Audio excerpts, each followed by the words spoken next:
Project Management Information Systems in Planning and Development.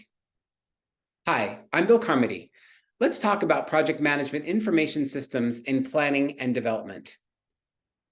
In planning and development, a PMIS can assist with the following. Number one, an in-depth project scheduling, including critical path analysis and related tasks. In-depth project scheduling helps to make sure that you see the clarity of the details. Generally, when you're doing a project, you're thinking in the forest range. What the PMIS does is help you look at individual trees.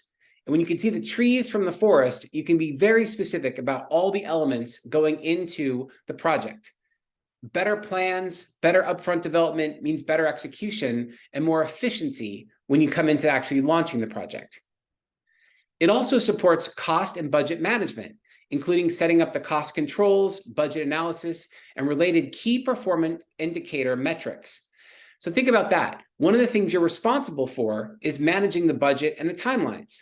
If you have controlling cost functions built into your PMIS, what that's doing is helping to make sure that if things are going off the schedule, or if you're starting the budget start to go off track, that you can be alerted and you can start to investigate what's going on.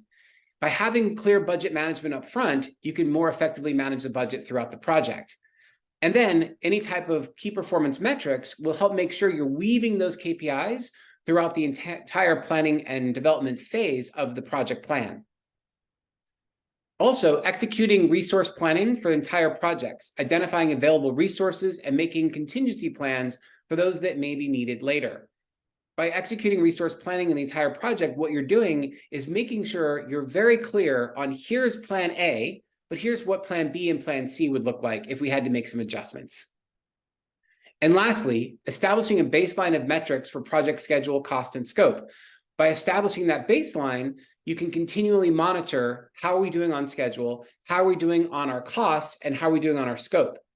And what that's doing is it's allowing you to constantly be measuring and optimizing for money, time, and quality, right? When you think about this, you're balancing out what are the needs of the project in each of those domains. And the project management information system is going to help make sure when you're doing your planning, you've thought through your contingencies and you know exactly what's necessary to be successful in this project.